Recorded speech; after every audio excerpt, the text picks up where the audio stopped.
up, everybody? Appreciate y'all for joining in. This is the One and One Sports Show. I'm Shawnee, I'm Dante.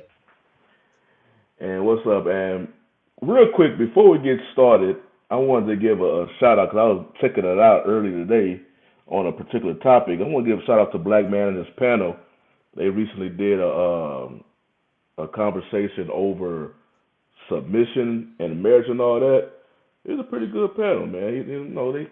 They brought up some real good, interesting talking points. So I just wanted to give a quick shout out to them on that though. So, but yeah, today we got a pretty loaded show for y'all today. Pretty heavy now that we, especially in the midst of the NFL free agency and with the trades and stuff. Well, with the draft coming up next month, I know we got March Madness kicking it off. We're currently in the middle of the first four. You got the NBA playoffs, not NBA playoffs, but the race to the playoffs coming up right now. So all the teams jockeying for position, trying to stay at that play-in, them play-in games. And then, but I know y'all people probably tired of it already, but we're gonna start it off one more time with these Cowboys. We got we got news of them boys. I'm not surprised by it 'cause a lot of the podcasts I listened to, they spoke on how this particular move was destined this off season. Um, at the beginning of how last year ended, they were saying like next year you pretty much going to see a completely different Cowboys team, especially with their more marquee players not on there.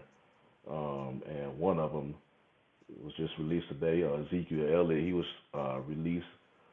And I remember when I was listening to one of the other podcasts, they was talking to Stephen Jones, and they didn't really want to lowball him and disrespect him with the lowball because they have such admiration for him.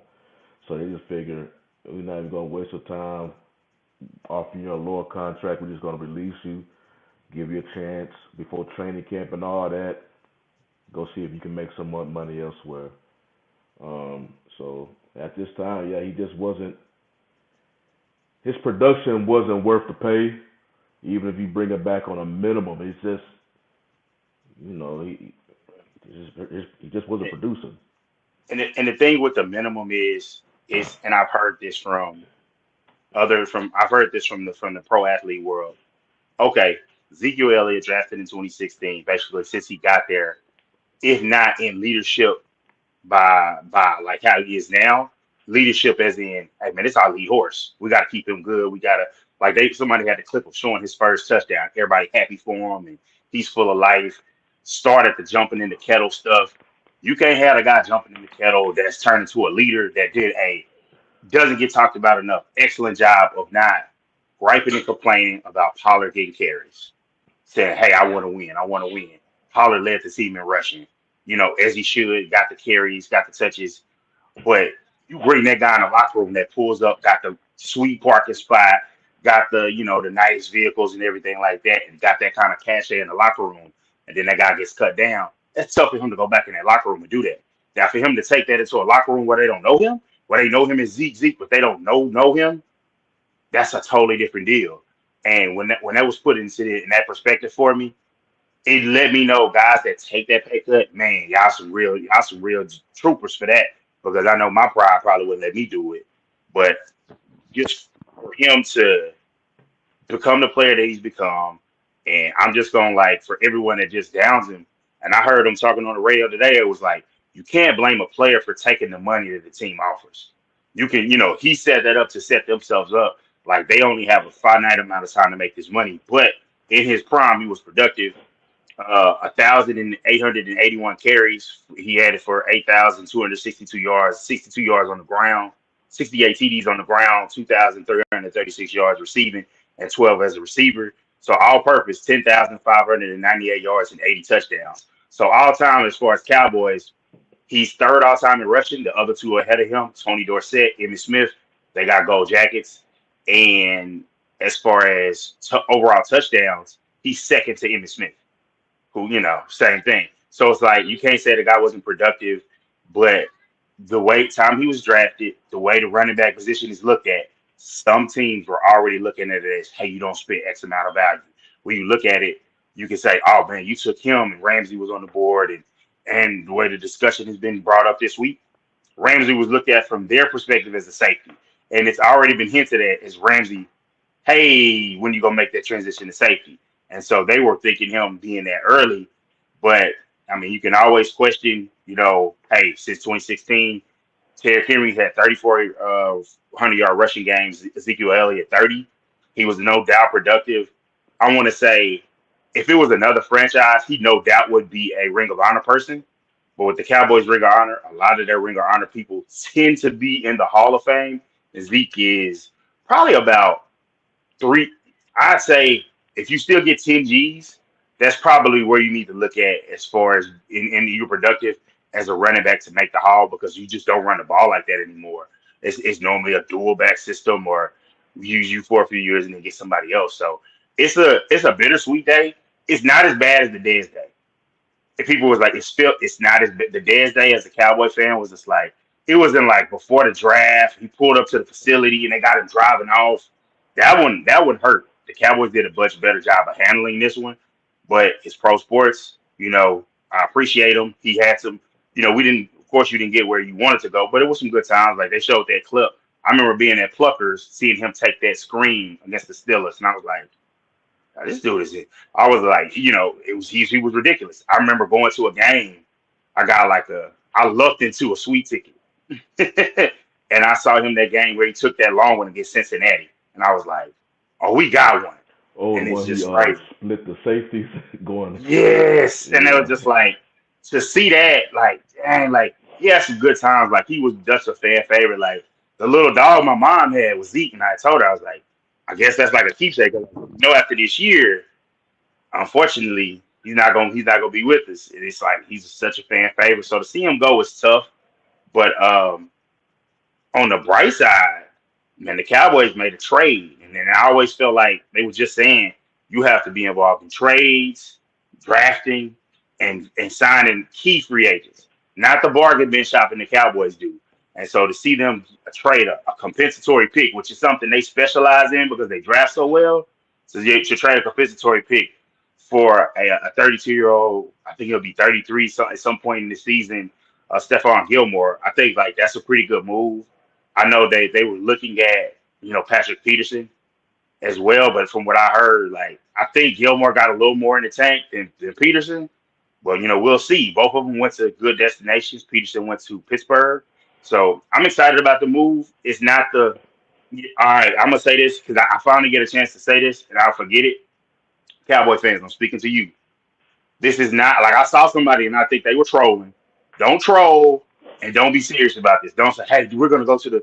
No, don't say we're going to the Super Bowl. You could be optimistic, like, hey, we took some pieces, but it's like you have a long way to go and nobody wins the Super Bowl in the offseason. Even with the moves Philadelphia did, you still have to watch it play out. Like nobody knew Hurts was going to take that jump.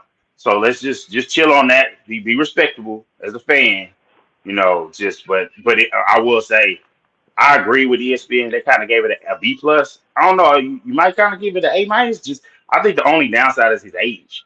That's it. Yeah, And that's you the don't want to know if downside. he's done. But from what it looks like, he's had injuries. But yeah, I think if you keep a Jordan Lewis around and you draft someone else, now you're not forced to start that guy.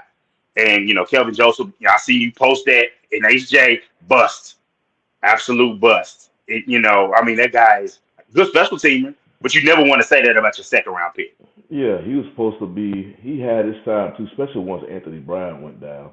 Yeah, He got in the game. He was like, what's that Martin episode when they were playing basketball and who was that? Nipsey came and as soon as he come up the bench, shot aside, and then he got taken right back out. That was Kelvin Joseph, man. He came right off the sideline, just giving up everything. He falling for every move in the book. Put him right back out. Vernon Bland, y'all go out there, y'all do more. They see you see Joseph running up and down on special teams again. I think he did something where he wasn't even playing in much special teams as well yeah. towards the later Well, on in the season. he had a penalty once in one of the games. Yeah, Yo, like, and it's just kind of like a little bit of karma he shouldn't have been on the team.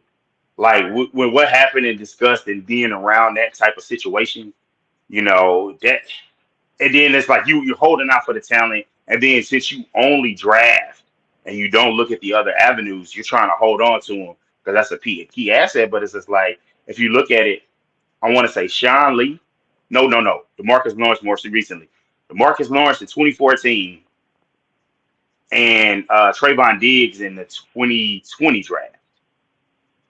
Those were the most successful second round picks. You can go further to Sean Lee, but injury history, Bruce Carter, injury history, and like they call them, hey man, the Cowboys like them blue star specials in the second round. They gotta stop. I don't even want to, man. My head will explode on Jalen Smith because that one for the moment, that was the one I knew from the jump that I was cussing. I was excited about Kevin Joseph because I heard him. I like the swag. I like that he had a little rap career. So you had personality outside of the field. I like that. That's cool because you don't get to this level without having ability and putting in some work. So, but to see how it's gone, how he hasn't developed, yeah, that's discouraging. But I don't know. Like I would say Deron Bland was a nice surprise, but you can't keep depending on these surprises or these later round guys. The later round guys are supposed to be what Joseph is. Oh, he's good on special teams. Or he can do this, and maybe you're supposed to work your way up on special teams and then get reps in That was whether Noah offense or Brown. defense, whichever your side of your ball. That was Noah Brown. Because Noah Brown was what, a sixth round? He might have been he was late or Yeah, he undrafted. was late. So He he spent just majority of his time in special teams until last year when he got the most action. He had solid yeah, hands, but he wasn't a playmaker. And all I yeah, see so far with the Cowboys, they were re-solidifying their defense, add some new faces with Gilmore, re-signing both Wilson and LVE. Um, I hope they make a move for the D line and I think defensive tackle and linebacker. Um, two yeah, two needs, but really it's the offensive side of the ball that's in desperate need of playmakers. That's the yeah. defense. We was like the defense is good. The only thing they had to solidify was the run game. And Hankins he provided improvement last year, but I don't know if he'll be back this year. I don't know. I Hopefully, I've heard he's gonna hopefully, be I've heard he's gonna be in that price range because he's that second wave of guys. because And they he said brought immediate he improvement with brought it. game. He did. And I feel like if you get a guy like him, and I don't want to say it, but I think the Cowboys should stay away from old boy from Georgia. Just our luck, the Cowboys' luck with the trouble guy or the guy that looks like a little like because some discouraging things happened to me. If you don't know, Jalen Carter was involved in like an accident on the near the campus of the University of Georgia. Two of his like his teammate and the staffer, passed away. He was charged in that, but it's a situation where it wasn't. I haven't heard much else other than I know he was charged. It looked like it's a situation where normally it would drop a guy, but he's like there's quarterbacks are the most important position. So for draft wise, but he's probably the best overall like pure player in the draft. He's not going to go number one because he's not a quarterback. They were thinking of him dropping, but I don't see him dropping out of the top five. I don't see it. If he were to drop because he was heavier than he was at the combine. He didn't do any other besides a few drills, and he just wasn't impressive. That's a guy that if teams foolishly drop him, not because of the tape, but because of the other stuff, that's somebody I think the Cowboys should like pass on if they were to see it. That's one that's just like nah, just your track record is not good with that. Not right now. Not that high. Now if a guy falls to the fifth or something, yeah, you take him. But it's been exciting. But I'll say one thing. Now we gotta gotta talk about the elephant in the room. I'm tired of the drama. Man, Aaron Rodgers, like he learned from Brett Favre how to be dramatic. If he didn't learn nothing else, he learned how to drag this out. And now we have different media forms now. So everybody's waiting for the McAfee show. I want to see the numbers of how many people watched because that's basically where all the news broke. All the Hmm. news broke. Like I'm watching ESPN. It was like on the Pat McAfee show. I'm like, dang. So he done put in his in that position. ESPN Yeah, talks good. about him more, I think more than anybody. They constantly talk about Aaron Rodgers every single day. Golly. It'd be the same thing until Rodgers makes his decision, but they are obsessed with that dude. They're obsessed. and it's not like we don't have major topics like that Panthers draft a trade with the Bears.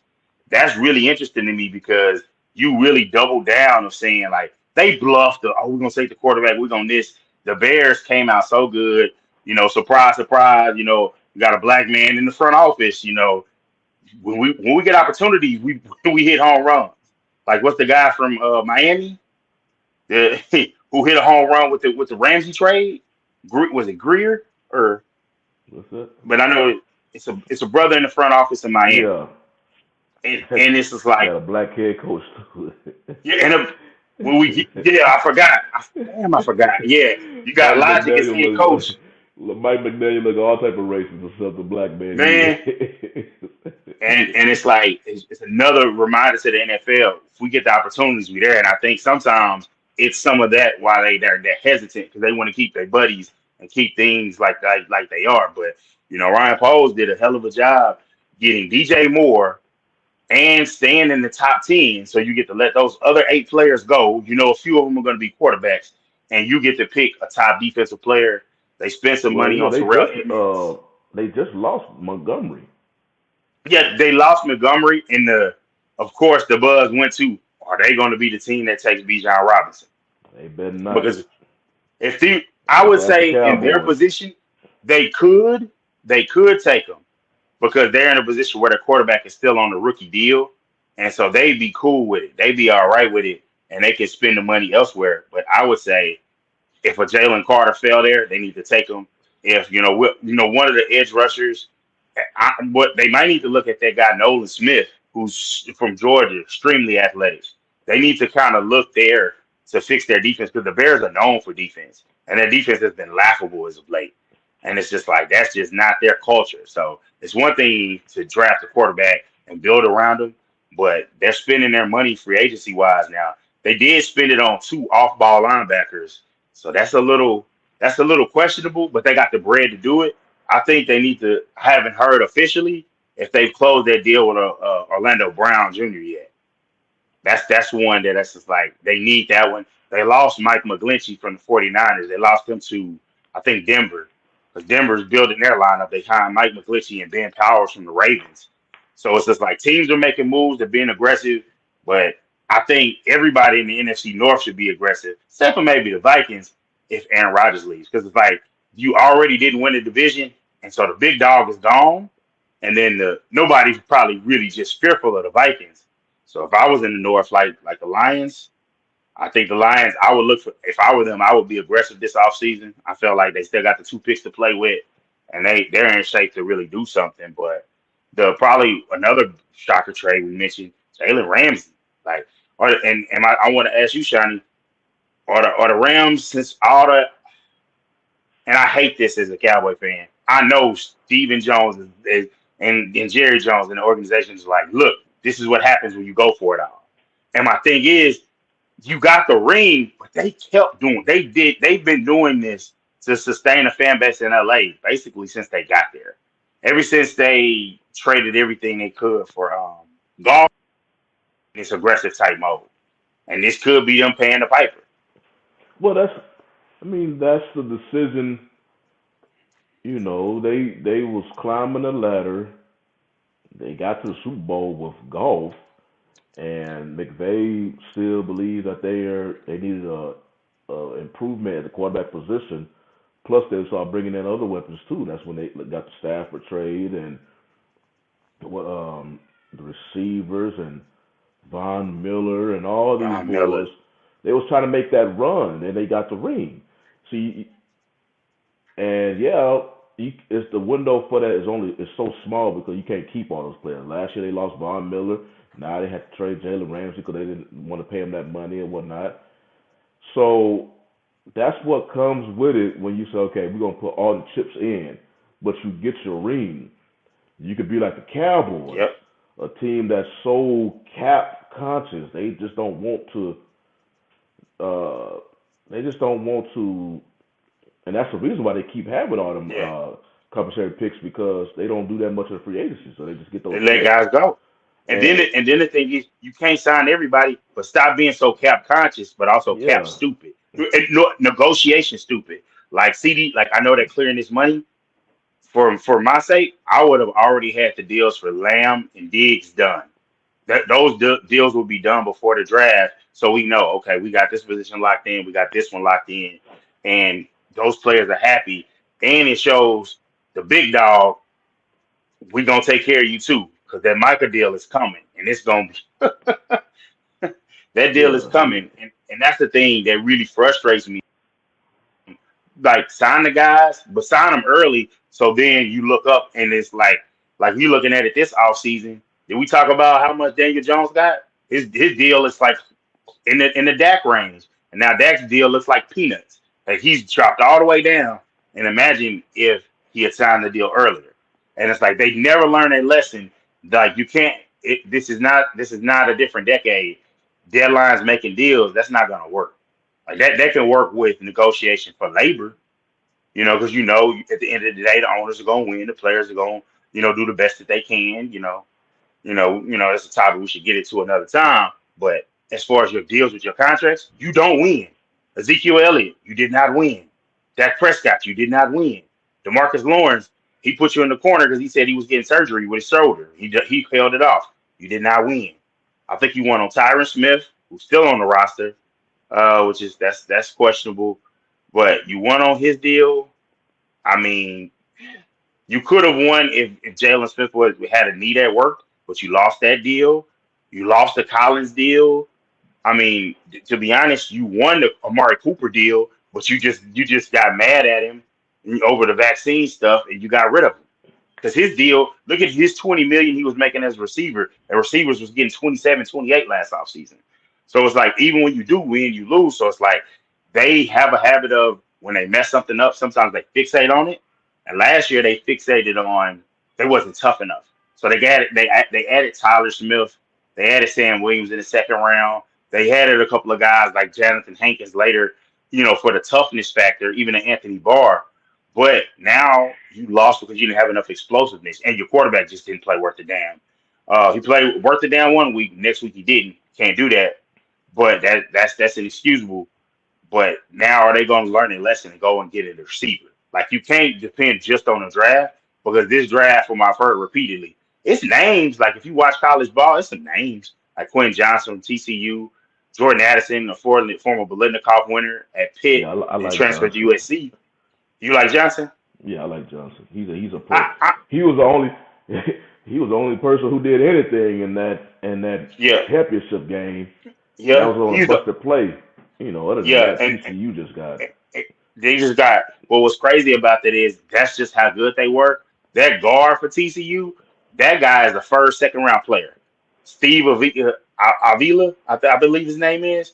He's like a top of the round player, and Ladainian Tomlinson's nephew. The only reason he won't get drafted higher because he ran a 4.42 is just his size.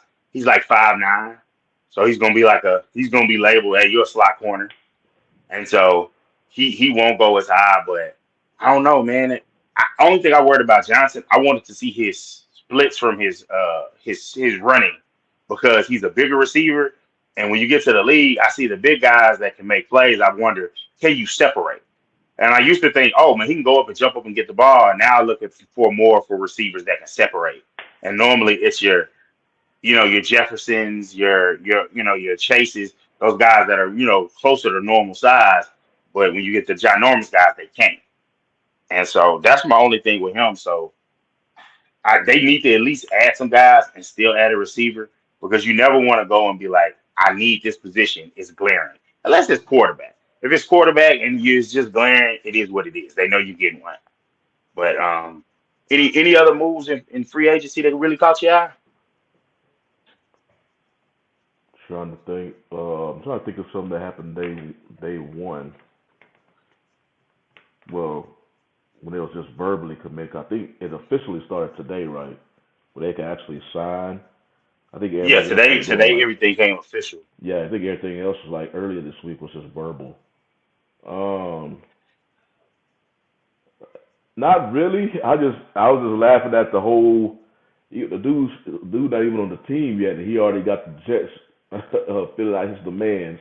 Getting the receivers that he wanted, and I mean, Yeah. the Jets has put themselves in this situation with Rodgers.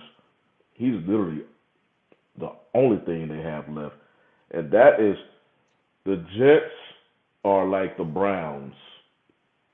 The Jets are about as desperate as the Browns. Only thing about it is that Aaron Rodgers is not a free agent because they had a quarterback the caliber of Deshaun Watson. They probably would have been guaranteeing some type of crazy number because they just so desperate. Because they had, I forgot what overall pick Sam Darnold was. I want to say, was he number two? Oh, Darnold. Sam Darnold. Darnold was a top. He was a top 10. I know they moved up for him, so he I might have think been it's two. like.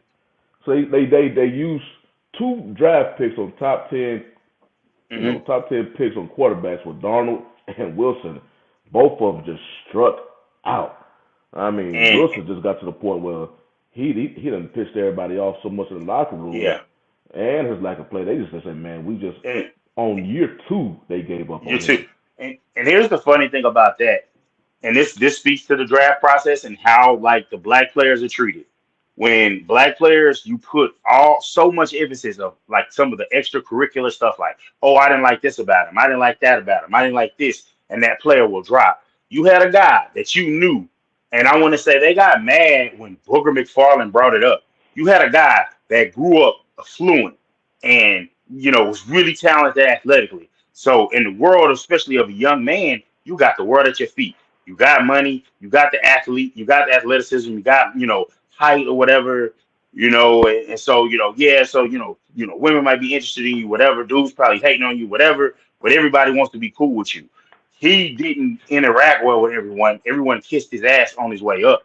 And so to not listen to that for the most important position, and then you to take him at two, that's just the Jets being the Jets. Like, I know a lot of people were sitting there saying it, and he just kept dropping to people. Why y'all let like Justin Fields and his ability drop so low? And the thing is crazy, he's running the ball now. If you look at him in college, he didn't run the ball. He threw the ball to all those Ohio State receivers, which shows you, I mean, this guy is a willing passer, and he runs if he to escape, or he runs because it's there. And so the Bears focused on that last year because they didn't have a damn thing. And it's just like goes again, this rising and falling stuff and not paying attention. Like that's real legitimate a concern of how a guy will work in the locker room with some of the stuff that was said about Wilson, and it turned out to be true. Sometimes you say things and it doesn't. Like there were rumors about Michael Parsons' like maturity and stuff like that, and like a hazing incident he was involved in. He came out and gave you like 12 and a half sacks or 13 sacks or whatever it was, and playing both linebacker and edge rusher. So that stuff was just overstated on him. He actually, to me, been a solid leader, and it's just like so that draft profile was wrong. But a lot of times the stuff looks like it gets held heavier on the black guys because another quarterback that was like too smart for his own good didn't last. Josh Rosen. Yeah, And it's like sometimes some of the scouts, the stuff they say, hey man, it's yeah, dead Josh spot on. Rosen. Man, I'm he looking done him up right now. What is Josh it's Rosen? crazy.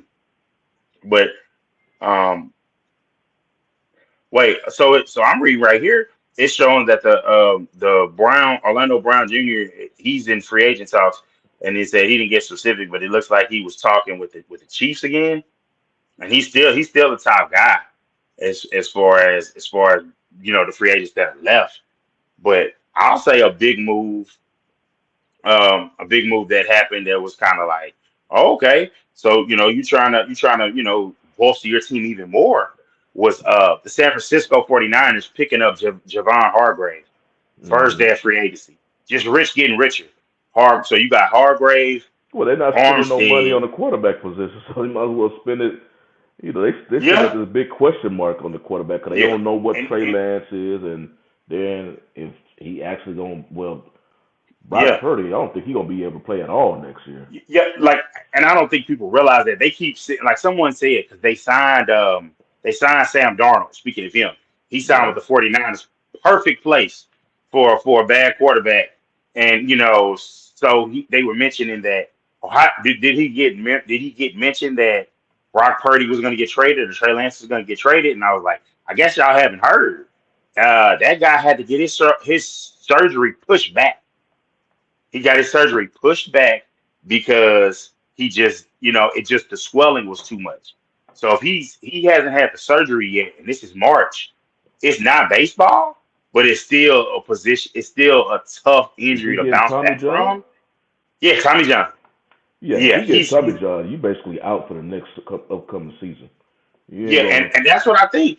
With rehab and him having to push it back, like if he yeah. would have got the surgery in early February, it was looked at that the timeline was 9 months.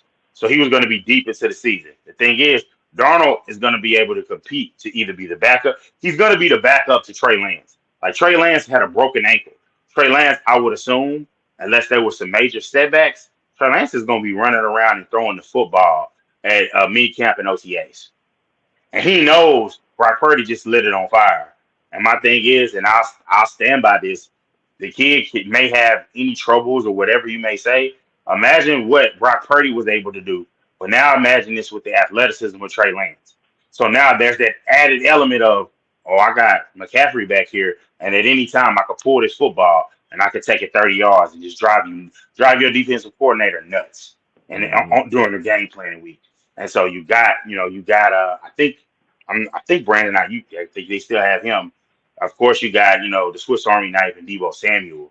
And, they got some pieces to make it happen. And the thing is, they're still not paying the quarterback so they can spend that money. Now, yeah, they gotta pay Bosa, but the fact that they're not spending big, like what is this year 3 for Trey Lance? And so Yeah, his money's yeah, still not big yet. His money's not big. You got, and they just in such a good situation. And it's like, man, playing them. That's the one team as the Cowboys fan. I was just like, they got our number, and you can't front. They are definitely tough to stop. But speaking of where J Hargrave came from, the Eagles are getting ready to. I think they're getting ready to line their money up to pay Jalen Hurts as they should, but they're also paying the piper for. I mean, you loaded all these contracts and got these guys. Now you're trying to trade Darius Slay. They literally made a call to the Cowboys, like, hey, what y'all think about Slay? And I think the Cowboys do what the rest of the league knew. You got to cut him by the start of the league year, you know. So they let him get cut, but now he's looking at. Heard he was interested in the 49ers. Heard they were interested, and it's like, damn. I And it's think he's like, asking for. I think the Cowboys was looking at Slay, but his price yeah, tag was potentially going to be just bigger than Gilmore. So yeah, let me yeah. see. So So it's oh, ain't nothing doing. But yeah, I ain't. I think they were looking at Slay and talks who because Colts didn't want to pay Gilmore anymore, so they had Mm, one of them available picks that wasn't going to damage them too much. They still still going to do what they do in the draft. Um, but it's I gotta wait to see what they do because right now the Cowboys are doing the same thing Cowboys do every year. Yeah, picking up Gilmore, but I gotta see what they're gonna do on the offensive side of the ball. That's the side of the ball that I'm waiting to see. 'Cause they need more playmakers. I mean, just keep signing out. I'm not. They keep trying to have people get excited about Michael Gallup. I'm like, no, I'm not excited about no, we're Gallup. good. So Like, they keep he bringing up should be Odell better. Beckham. Yeah, I don't really don't want Beckham because I just don't know how he's going to be. He's not going to be the same Odell Beckham that came prior to the knee injury. Same thing that Gallup ultimately came back from. So I'm just waiting for that offensive side of the ball to do something. Other than that, it's just it's the same yeah, old thing with the Cowboys, man. So yeah. My only thing I'll say with Odell Beckham is by the time you get to Gallup didn't reach the year point of his surgery, and I know it doesn't take a full year at this point anymore. He reached the good part of his surgery where you normally playing better. He reached that around October or November, I believe. He still wasn't quite right. My thing was with Odell, you have the time to see him. Heard it last February.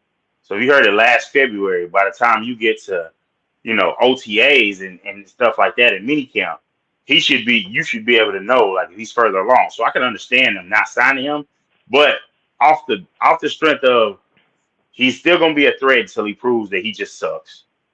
and then having Lamb, who's really progressive. You have them both on the same roster.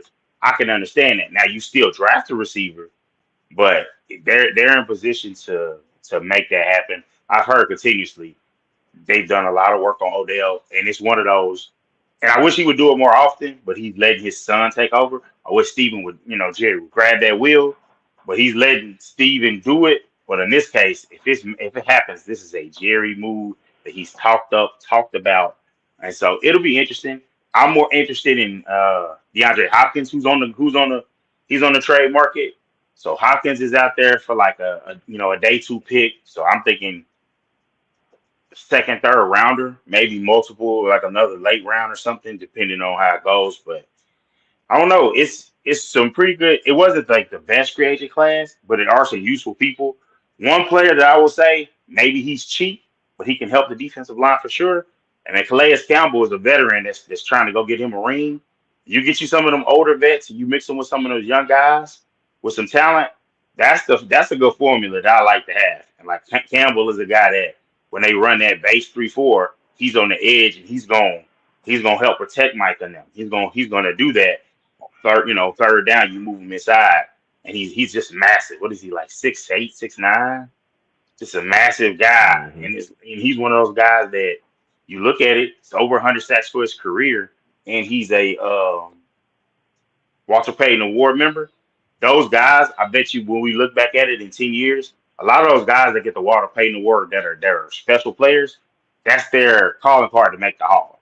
Because you can't have all Lawrence Taylors in the Hall of Fame. I mean, it would be fun, but you can't have all of the craziness. You need some good, solid, guys like that or whatever in the Hall. So that's something to be interested. But yeah, I'm hoping to get some more excitement from some trades or something because it's like you can't like the Aaron Rodgers thing has lost its luster. We just waiting to see what the compensation is. So that's kind of disappointing. I was expecting any day in the first day or two for that bullet to drop. But as far as that goes, I don't know. I just don't know how exciting that's going to be, other than for Jets fans. I will say that to hear about it and then for it to happen, I guess for Jets fans that'll be the equivalent of Lakers fans knew that the Lakers were linked to LeBron, but when he signed, I didn't believe it until he signed ink to paper. Until he Magic them picked him up, I was watching like, okay, is this gonna happen? Because we have been, I mean, so bad, and so maybe that's how Jets fans will feel. Well, Damn. since you transitioned over to the NBA side, I'm just over here looking. I didn't see it yet, but apparently, Jalen Rose did an interview with John Morant, and John Hmm. speaking on his latest incident and whatnot. And now earlier today it came out that the Grizzlies further suspended Ja for what, 8 more games, no pay. I was like, and this whole thing about the Ja Morant thing, it just reminded me of what the old folks used to say back in the day about um, your decision have consequences. Yeah. Depending on whatever they can have, it just depends. Something will happen based on the decisions that you make, and a lot of time people. Um, oh, Tommy B said NBA suspended him. Was that the NBA? Yeah. That was the NBA. That was the NBA. I remember that. I'm surprised. You see that's okay. Appreciate that, Tommy B. That's the thing I guess about this new NBA compared to back then of a David Stern NBA. When all this stuff originally happened, pretty much within the first 2 days, Stern would have John would have been suspended either this 8 games or more right there. It would have been Stern was he ran more with a more iron fist at He times, wrote especially when he. it cut. What's the name? Is the players guy. He's very And that's player why a lot of friendly. the players you hear so much, I guess I won't say praise, but a lot of people say good things about Adam Silver because he's more of a player's guy. Sometimes, Yeah. sometimes Sometimes. like with Roger Goodell and what's the what's the commissioner for MLB? Oh What, my, they hate him. I I can't even. I mean his name just slipped my tongue. Being an Astros fan, hell, I know the dude well. His name just slipped my tongue. Um, those two, especially Goodell, because it's a bigger sport. Goodell, he runs the NFL. There's a an image that they want to keep. If you go outside that image, you do anything. Rob Manfred for Yeah. MLB. Um, if there's an image that you want to keep, you go out. Anything outside the shield, they're gonna come down on you. Adam Silver and the players union, they have more of a partnership, Yeah. and the only time I really see Adam Silver rule with Iron Fist is related to owners. If an owner step out of line, Yeah. he gonna really lay the hammer down. He's more And, lenient and with the I players. and So, I and but I think this. I think that comes from the owners because you got to realize the commissioner always works for the owners. And the thing is, in basketball, it's so fewer people. There is it's so more of a player driven. personable relationship. Yeah, It's so player NBA is because so it's so player driven. because one guy can do so much. You get a Hmm. superstar, even on the level of a Curry or a LeBron at their position in football, unless they're a quarterback, and even if they are, they need a lot more help. You get those guys, and then you add the other pieces, and you rolling. And so that's why it's easier, obviously, the no helmet thing. It's a more personable relationship. So I appreciate that, but still, Stern used to get booed and wave it off like, "Come on, you can do better than that." He was an ass.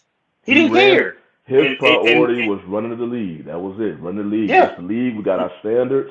He had that dress I code. respected it. He had that He dress he code. I annoyed me mean, at times, but the more time goes on, the older I get, I'm like, he was on his shit. He did his yeah, thing. it's He a he, he knew what he was professional doing. league. You handle yourself no different than a Yeah, corporation, especially a high corporation. They have their guidelines. I mean, you getting paid millions. They got an image. They invested so much in your players. yeah. They have an image they want to keep up.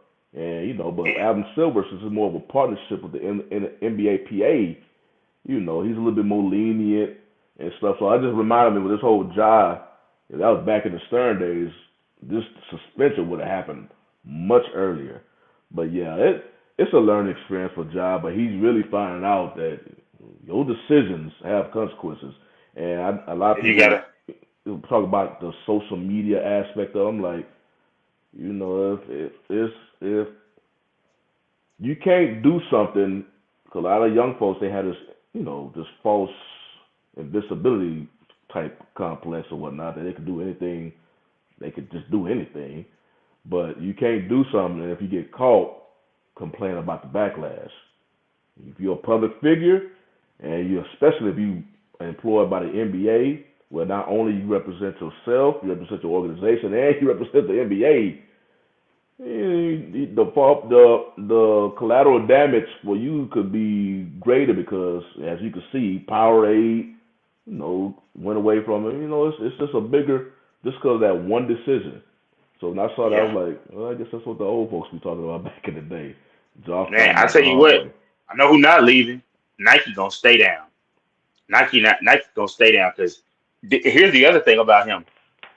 He is the American superstar the youngest one that we had. Like Zion, I know people like to call AD, man. I don't know. He need to Zion, maybe we I need don't to know call what him that dude. maybe we need to call him I shop at the Big and Tall Man, so we need to call him DXL as far as street clothes because he's never playing. He's And never the I mean Pelicans are such a different team when he's on the court, when but he my when he goodness, plays man. when he hasn't been playing, they have dropped to now and they have dropped to under the play-in race, which I'm glad because that pick swap we owe them. I mean, it's not. I think we're gonna keep our pick this year because the Pelicans they're not gonna be in the play. They're not gonna be in the playing race unless he comes back in a week or so, and in a week they might be done. So it's just the NBA got so much invested in Ja. And what I will say is I haven't fathered a child that old, but for them to be like, well, Ja Morant, you on the sidelines, you doing or T Morant, you on the sidelines doing this, that, and the third. I'm like, man, this man that raised this kid and got him to this point. The boy is making millions of dollars. He's not listening to no damn body. So it's just like all he probably told to him, you don't know what that man has said to his son. So it's just like, hey, he done did enough to get to this point. Yeah, sometimes he get annoying being seen and stuff, but he gonna come to his son. That I know if my son was in the league that high, I'm going to every game. So it's just like, nah, man, we need to back off a T and just like I saw the dude from made the heartfelt post from Memphis. We rocking with you, we riding with you. We're not just gonna discard you. We're gonna wait till you build back up, make better choices. Everybody f's up.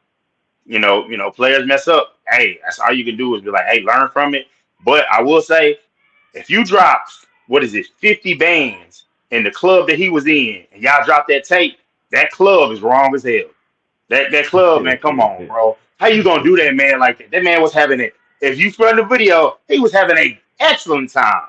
He had an excellent time at your establishment, Yeah, and you gonna leak that video? that club That's ain't gonna have no trash. more high clientele, not from the NBA. Hell no. Tell me what's going on, brother.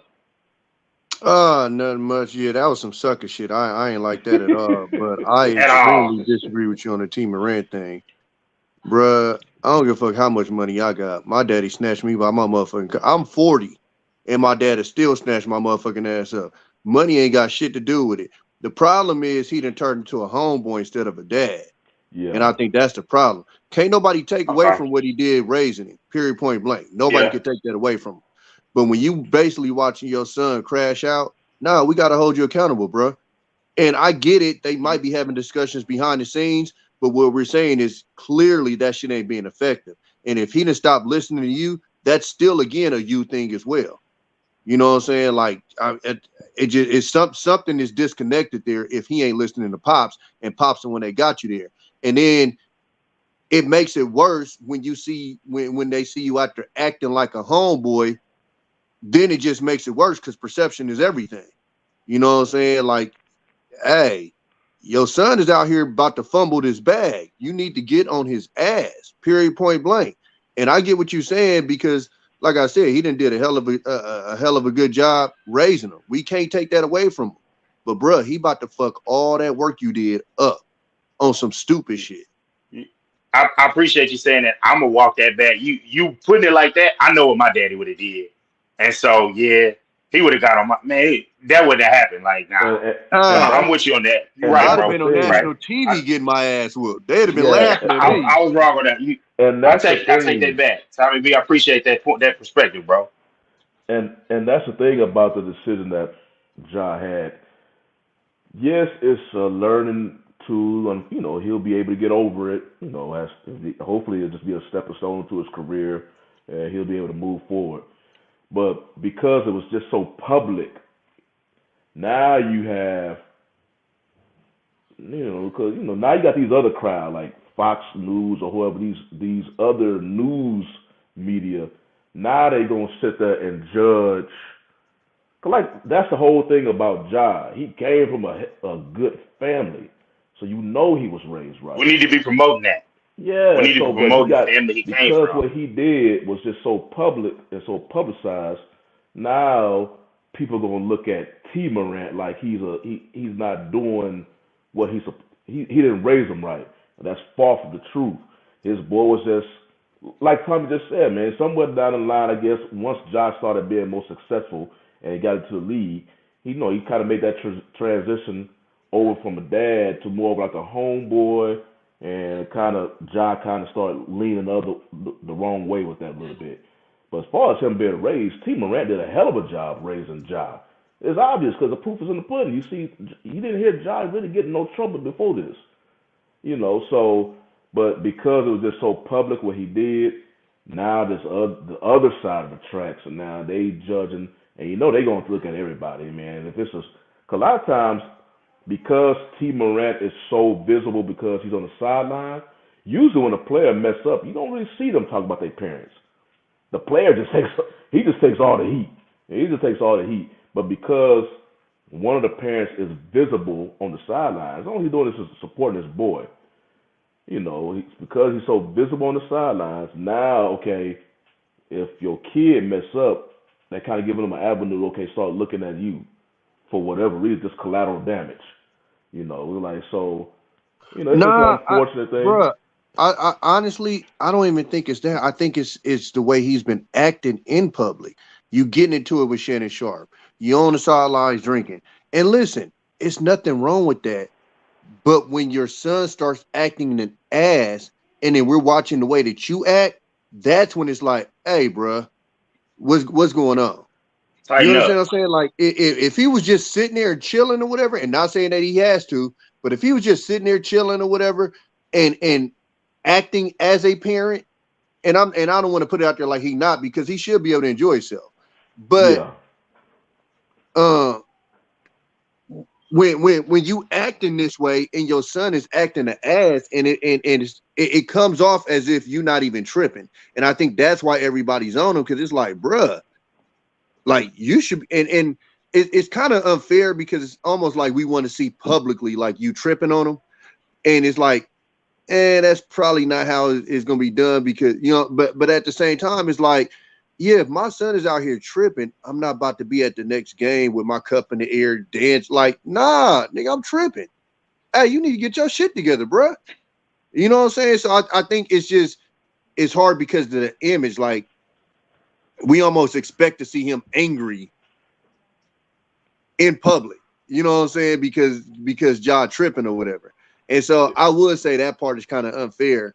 But I mean, it's coming across as either you not sending a message, or the message is being missed and being ignored or whatever. Either way, it's a problem, bro. And it's not so much people are attacking T. People just saying, bruh, please get your son, because he's about to fuck the bag up. It's not Yeah. people going, oh, T, you a fucked up parent. Nah, it's like, bruh, get this boy, because he about to fuck the. And notice, this ain't necessarily fans. These are professionals. These is ex-athletes that's going, bruh, get your son. He about to fuck the bag up. You know why? Because they done seen it before. And they don't want that Yeah. shit. Maybe not on this level or like a jaw level, but they done seen it before. We done seen Javaris Crittenton throw his whole fucking life away. You know what I'm saying? Because he gang banging. You know what I'm saying? So yeah, it's like it's them just telling, like, bruh, if you haven't, get on this boy, man. Get his head straight, bruh, Yeah. because he tripping. It reminded me. He wasn't nearly, on the level as Ja. He wasn't even professional. I just remember a story when Keyshawn Johnson, when his boy, he played at USC or UCLA, some USC, I school, think. Probably USC. USC. Yeah, and his boy was his boy was acting up. Keyshawn, his boy was in college, so he a grown man. Keyshawn still went over there and just took him out the program. He said, "You're not gonna play until you act right." I just reminded that story when Keyshawn, but it's no different than our parents. But you hear that, when we were younger, Keyshawn, his boy was in college. He didn't care. His boy was acting up, took him out the program. He said, "You're not gonna play football until you start getting acting I Remember, know my pops was remember like that. Dion. Don't mess with my name. Remember right." Dion's son was on Twitter acting up, and Dion had to say, "Nigga, you grew up in the suburbs. You better sit your ass down somewhere." Yeah, sit down. Yeah, he was talking about them hood donuts. And he's like, what are you talking about? You're a Cosby. You got a Yeah, trust fund. He exactly, lit him. I mean, he exactly. lit him up like real good. I was Yeah, like, God but damn. that's what I'm And talking about. he, Like, and I think that's what we expecting from T, to just, and I don't know. Maybe it's because T ain't necessarily like in the media doing interviews or nothing like that. So nobody really got the chance to nobody really got the chance Yeah, to unless he just doing something in local Memphis. Yeah, he's not he's not on national. He's not like LeVar Ball. He yeah, was getting invited to all these different talk shows. Ultimately, yeah, kind of got himself in trouble, so they didn't invite him back no more. But yeah. It's like, yeah, because I mean, oh, we done lost oh man, Tommy. we was going strong. Well, Tommy was going strong. I think I heard somebody try to compare the two, T. Morant and LeVar. I'm like, wow, LeVar boys didn't do anything that portrayed on a negative look at all for the most part. No, All not the really at all all. the all the attention they got came from him. The Came from only no, LeVar. the only one that got in trouble was Jello when he stole in China. Yeah. I That's was the right only. about that one. And And for that me, I wish he would have. Yeah. really didn't make that big of a news down here. Nah, the biggest thing that it made is that Trump negotiated a deal and it was just Yeah. and He was it was trying just it was so annoying to me. to. Like, yeah, you don't like the guy. A lot of people don't rock with him, but I'm gonna be appreciative if you give my son for being hemmed up in a foreign jail. I'm not gonna, I ain't gonna bend down and yes sir, yeah, and all that. I'm gonna be like, hey man, I appreciate that, and keep it moving. Like people was really, and people when Trump was president, people was man, things was wild. A lot of it was based off of him and the wild stuff he was saying. But man, people was losing their minds, man. But yeah, man, we don't know what he's saying, but I'm with you, Tommy B. Tommy B was right. Hey, I'll admit when somebody has a good viewpoint and say something with another perspective, he damn sure was right, man. Like, hey, you got to get it together. Whatever you saying is not freaking working. But that, so you got that story going on. Then, like I said, I mentioned earlier, you got the race to the playoffs currently going on with these teams. Hold And on, because y'all missed a big one. what's that? And my blood is boiling over it. Darren Waller to the motherfucking Giants. You see, now Oh, my goodness. with Waller, he can. I mean, there's Travis Kelce, and then it's just a group of number two. They literally can rotate because I think Kittle can be up there with Kelce, but his team doesn't use him like that. So he's just not gonna put the numbers up. But Kittle can do what Kelce does. They just don't use him like that. Darren Waller can do basically what Kelce does.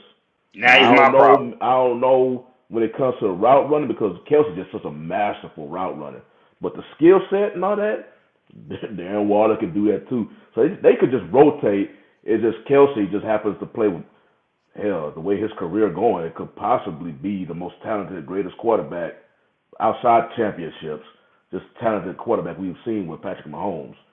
But as far as the skill set, tight end to tight end, yeah, Darren Waller, he is that dude. It's just you just don't know how long he gonna play on the field because of injuries. That's his only bugaboo. But when he on that field, he will produce.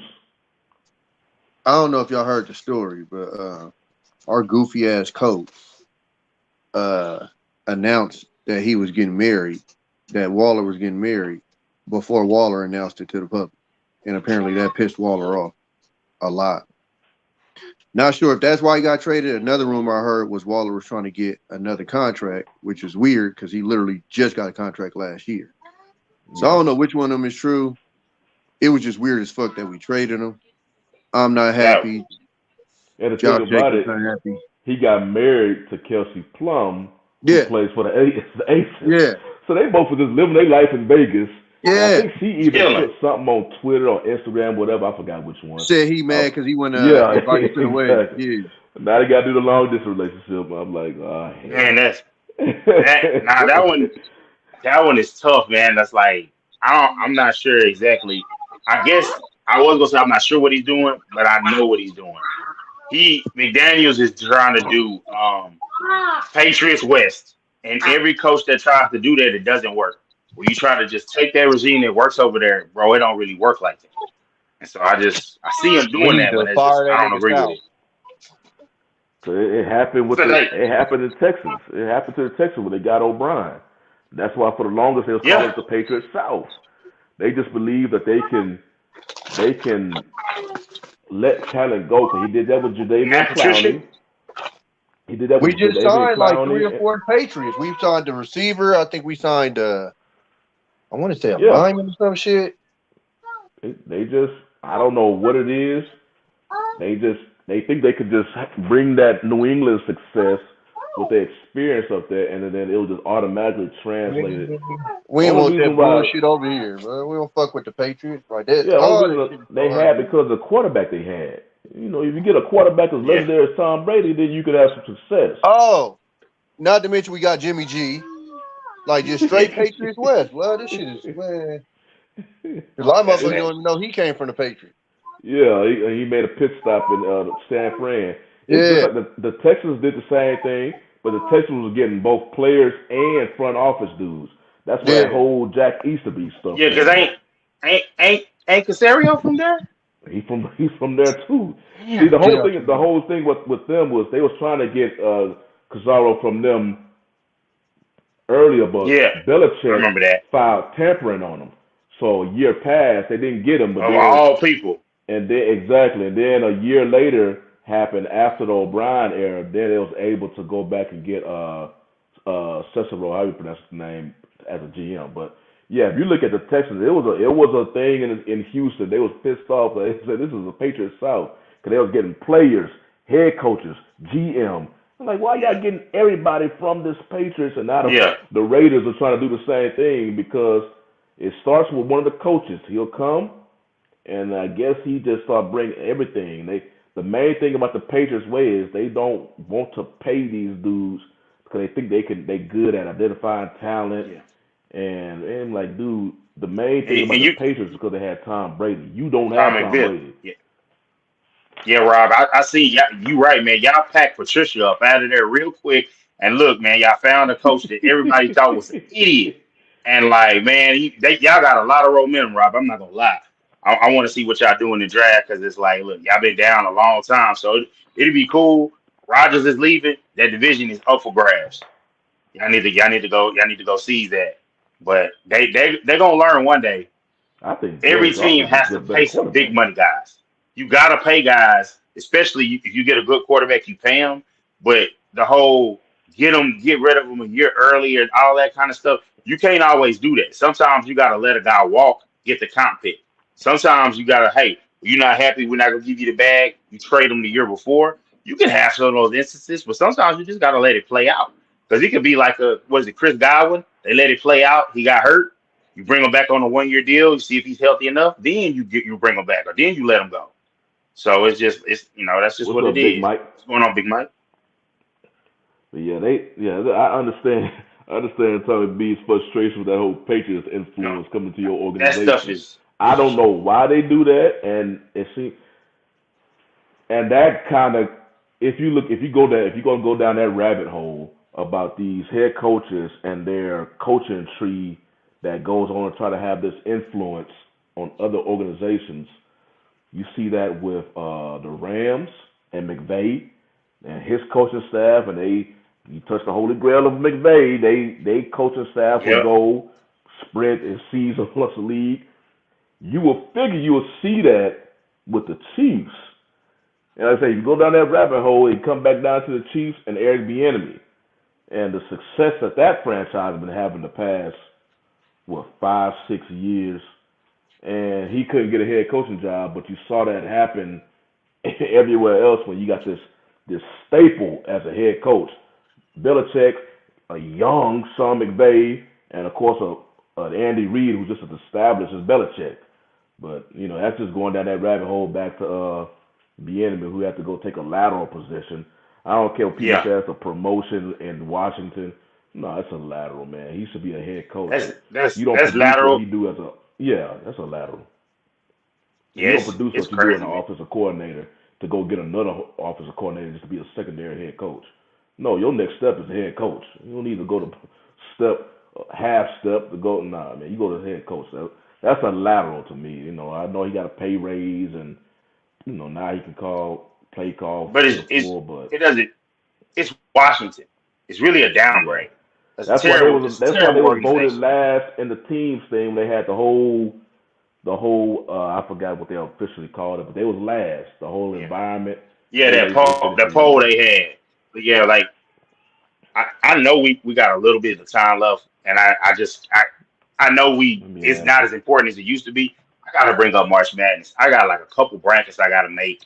I'm trying to get on Heat's brackets, and then I got like a bracket for a fundraiser for my brother's Oh, he school. got a And I'm bracket. doing He one got for his my own bracket Facebook. now. Yeah, yeah. He Oh, got a bracket. I want to say I was on his page on Facebook. I seen he got one. oh, And so it's just like one of the biggest stories to me is that like Brandon Miller, for a top prospect, led Alabama to their first number 1 seed. He's walking around with armor protection now because he's gotten some threats. It's just like, damn, like he was. So I was just like, what kind of sense does that make? The kid was involved in a bad situation, so now you're threatening his life. So you're gonna bring more violence to the situation.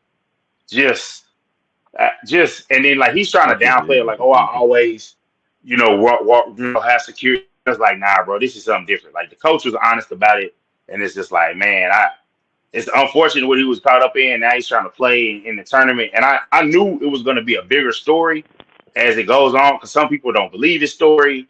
I mean, and there's people believe that obviously if he was, like we said, if he was the 12th guy on the bench, he gets sent home, but he's the top player in the country. Oh, man, they're saying, oh, it's not a distraction. Of course it's not. He's balling. But I think they're a team that could do some damage in the tournament. I think Texas got a little something, man. They Yeah, got something going. I don't know. I didn't fill my bracket in yet because I would give my Final Four predictions. But yeah, I didn't Man, fill mine. But I hear a lot of people choosing Alabama as the winner of the whole yeah. thing. I They personally got go a with my shot. hometown team of U of H. On the U of H, they just They got a hell of a I shot. believe I don't know how the hell they do it. They some hellified offensive rebounders. Them boys will just snatch up anything off the glass. Now it didn't translate in their conference title game against Memphis, who I think beat them earlier this year as well. So Memphis has Houston's number. But other than that, them dudes are just athletic and they just clean that glass. They were doing that last year's March Madness. They'll Yeah. miss a shot, but they'll be right back there to get the ball. I'm like, how do they keep doing this? Yeah. Yeah, Rob. I see what you talk about Brandon Miller being a top player. I wonder if all this case stuff gets cleared up by the time the draft happens. He could go to the consensus number 2 guy for a while had been Scoot Henderson, but he's not playing in the G League Ignite right now because it's like they basically are like he's done enough. But as far as like everybody's picking Wembanyama, I know like some of my boys was like I ain't buying it. I was just like, look, it looks interesting.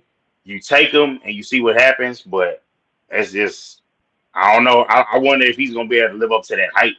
But man, speaking of the playoff race, man, I know y'all been seeing me, man. I'm real frustrated over here because the Lakers is losing to the Rockets, and I know it's like it's frustrating to me because Anthony Davis didn't play, and it was like the doctors was holding him out of back to backs. I was like, bro, once you saw LeBron go down, man, forget the doctors. We appreciate you. We love you for what you do. We need this guy to play if he's healthy and he's pain free because this score would not be where it is right now if he was playing. But I One thing I digress. want to mention real quick, I just have to mention University of Texas. Give that man Rodney Terry, take that interim tag off of him. That Yep. dude, after the whole Chris Beard off season, whatever the hell he was doing this off season, Wasn't he man, like got coach of the himself. year I or don't something know if like he that won the from a award publication? yet. I don't know if he won the award or they even gave that award out yet. But yeah, he brought his team. UT was pretty much ranked in the top 7 majority of the year, Yeah, top and they the 7. number 2. They the number 2 seed in their Hmm. region. I mean, the dude just and he's interim tag. I'm looking at the website right now and still got this damn interim head coach as his title. Strip that interim up, let that man sign a long term deal, man, because he flat out deserved it. Especially for that team who, yeah, there was a good team last year with Beard, but you would figure once they lost Beard, they would just fall flat on their face. Nah, Terry just kept them going. Hell, probably even produced even better. Cause I don't remember Yeah, him last year was always finishing like within like the top 5 or something like that. So yeah, I just wanted to bring that up because I was surprised when I heard about that during the Big 12. Yeah, they Big 12 champions. They beat Kansas. yeah, they won. And I They and beat I was Kansas. surprised after that, and they said he's still interim. I'm like, what the hell? Nah, man, Yeah, that dude should be I head say, coach, I man. say, I say you at least because I am a person that's leery of the hey when you get an interim got a job and then you come out it's like we kind of rushed that. So I say you go ahead and you give them an extension and then if it don't work you just figure it out. I mean you got the boosters and whatever you pay him, you didn't have to pay out Chris Beard because he got fired with cause. So they did the Yeah. boost. They did not have to do a payout. So it's just like spend the bread and go ahead and get them. But what's crazy about college sports and lack in ethics, take the ethics stuff and throw it in the trash. Chris Beard already got a job. Don't nobody that care, bro. If you that can boy win, went they don't give a Mississippi, damn. Ole Miss. He Ole went to Miss, Ole they Miss. say instead of making the 5 million, now he's just making 3. Hey, bro, take it. Y'all, they miss me with the ethics and love of the game. Because another thing about ethics, speaking of Brandon Miller, man, I saw an Alabama fan with like a shirt, and somebody talked to him like, "Hey, can you not wear that?" He's like, we're killing it in the SEC." And I was like, come on, bro. What he's involved in, don't do it. He told him, I'm wearing it again tomorrow. Wore the same shirt, killing it. And I was like, bro, y'all so insensitive. And all y'all care about is y'all school. Like, it's like, we understand it, but it's just like, I don't know why the person talks to him. Like, when I see somebody do some stuff like that, they probably, they don't give a damn.